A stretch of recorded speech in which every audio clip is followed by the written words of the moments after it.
ಹಾಗೆ. ಯಾರು ಯಾವಾಗ ಹೇಗೆ ದೂರವಾಗ್ತಾರೆ ಅನ್ನುವುದೇ ಗೊತ್ತೇ ಆಗಲ್ಲ. ಇವತ್ತು ನಮ್ಮ ಸುತ್ತಮುತ್ತ ಚೆನ್ನಾಗಿದ್ದ ವ್ಯಕ್ತಿ ಬೆಳಗಾಗೋಷ್ಟರಲ್ಲಿ ಜೀವಂತವಾಗಿರಲ್ಲ. ದಿಲೀಪ್ ರಾಜ್ ಜೀವನದಲ್ಲಿ ವಿಧಿ ಹಾಡಿದ್ದು ಹೀಗೆ. ನಿನ್ನೆ ರಾತ್ರಿಯವರೆಗೂ ಆರೋಗ್ಯವಾಗಿದ್ದ ದಿಲೀಪ್ ರಾಜ್ ಬೆಳಗಾಗುವಷ್ಟರಲ್ಲಿ ಇಹಲೋಕ ತ್ಯಜಿಸಿದ್ದಾರೆ. ಪತ್ನಿ ಶ್ರೀವಿದ್ಯಾ ಹಾಗೂ 2 ಮಕ್ಕಳನ್ನ ಅಗಲಿದ್ದಾರೆ.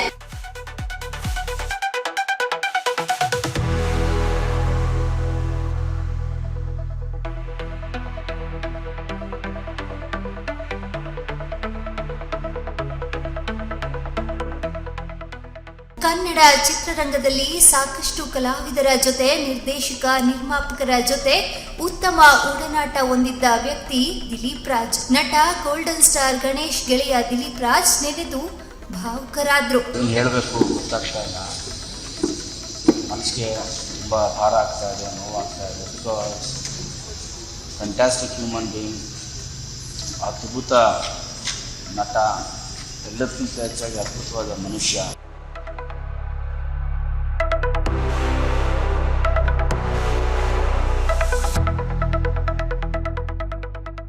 ದಿಲೀಪ್ ರಾಜ್ ಅವರು ಸೀರಿಯಲ್ ನಿರ್ಮಾಣ ಮಾಡ್ತಿದ್ರು. ಕೃಷ್ಣ ರುಕ್ಕು ಧಾರಾವಾಹಿಗೆ ಬಂಡವಾಳ ಹೂಡಿದ್ದರು. ಈ ಧಾರಾವಾಹಿಯಲ್ಲಿ ಪ್ರಮುಖ ಪಾತ್ರದಲ್ಲಿ ನಟ ನಿರ್ದೇಶಕ ಎಸ್ ನಾರಾಯಣ್ ಕೂಡ ನಟಿಸಿದ್ದಾರೆ. ದಿಲೀಪ್ ರಾಜ್ ಅಂತಿಮ ದರ್ಶನ ಪಡೆದ ಎಸ್ ನಾರಾಯಣ್ ಮಾತನಾಡಿದ್ದು ಹೀಗೆ.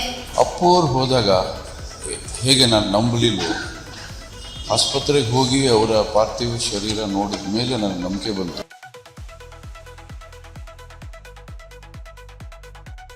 2005ರಲ್ಲಿ ತೆರೆ ಕಂಡ ಗೆಳೆಯ ಸಿನಿಮಾ ಮೂಲಕ ಕನ್ನಡ ಚಿತ್ರರಂಗಕ್ಕೆ ಪಾದಾರ್ಪಣೆ ಮಾಡಿದ ದಿಲೀಪ್ ಚಿತ್ರದಿಂದ ಚಿತ್ರಕ್ಕೆ ವಿಭಿನ್ನ ಪಾತ್ರಗಳಲ್ಲಿ ನಟಿಸಿದ್ದಾರೆ. 7 o'clock, ನಿನಗಾಗಿ, ಮಿಲನ, ಲವ್ ಗುರು, ಗಾನಾ ಬಜಾನಾ, ಟೋನಿ, ಭರ್ಪಿ, ಕಿಸ್ಮತ್, ಯೂಟರ್, ಜಾವಾ, ಅಂಬೆ ನಿನಗೆ ವಯಸ್ಸಾಯಿತು ಮುಂತಾದ ಸಿನಿಮಾಗಳಲ್ಲಿ ಬಣ್ಣ ಹಚ್ಚಿದ್ರು. ಪ್ರತಿ ನಿಮಿಷ ಏನಾದರೂ ಮಾಡೋನು, ಪ್ರತಿ ನಿಮಿಷ ಹೊಸ ಪ್ರಾಜೆಕ್ಟ್ ಬಗ್ಗೆ ಇದು ಮಾಡೋದು.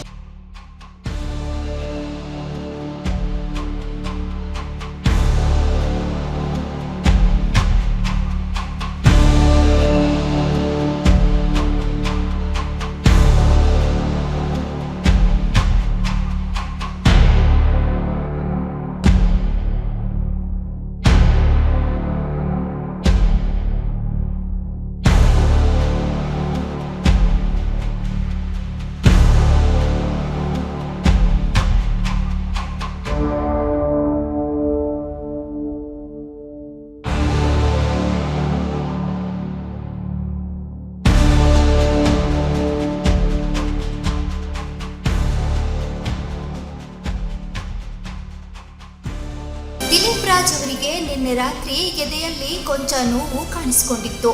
ರಾತ್ರಿ ತಮ್ಮ ವಾಚ್ನಲ್ಲೇ ECG, ಹಾರ್ಟ್ ರೇಟಿಂಗ್ ಕೂಡ ಚೆಕ್ ಮಾಡಿಕೊಂಡಿದ್ದಾರೆ. ಕೆಲ ಹೊತ್ತಿನ ಬಳಿಕ ಆರಾಮವಾಗಿ ಇದ್ದಾರೆ. ಹೀಗಾಗಿ ಬೆಳಗ್ಗೆ ಆಸ್ಪತ್ರೆಗೆ ಭೇಟಿ ನೀಡೋ ಕಾರಣದಿಂದ ಬನ್ನೇರುಘಟ್ಟದ ಅಪೋಲೋ ಆಸ್ಪತ್ರೆಯಲ್ಲಿ ಅಪಾಯಿಂಟ್ಮೆಂಟ್ ತಗೊಂಡಿದ್ದಾರೆ. ಆದರೆ ಬೆಳಗಿನ ಜಾವ ತೀವ್ರವಾದ ಎದೆನೋವು ಕಾಣಿಸಿಕೊಂಡಿದೆ.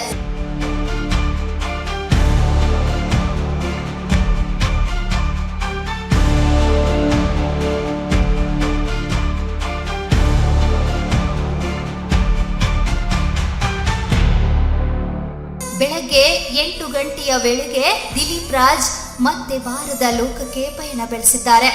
ಕುಟುಂಬಸ್ಥರು, ಚಿತ್ರರಂಗದ ಗಣ್ಯರು, ಆಪ್ತರು ದಿಲೀಪ್ ರಾಜ್ ಮನೆ ಮುಂದೆ ಶೋಕ ಸಾಗರದಲ್ಲಿ ಮುಳುಗಿದ್ರು.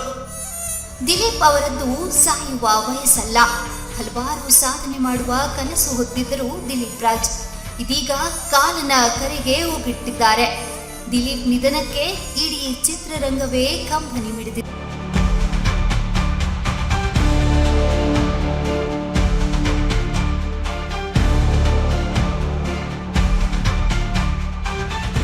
ಮಧ್ಯಾಹ್ನ 1 ಗಂಟೆಯವರೆಗೆ ಉತ್ತರಹಳ್ಳಿಯ ನಿವಾಸದಲ್ಲಿ ದಿಲೀಪ್ ರಾಜ್ ಪಾರ್ಥಿವ ಶರೀರವನ್ನ ಅಂತಿಮ ದರ್ಶನಕ್ಕೆ ಇಡಲಾಗಿತ್ತು.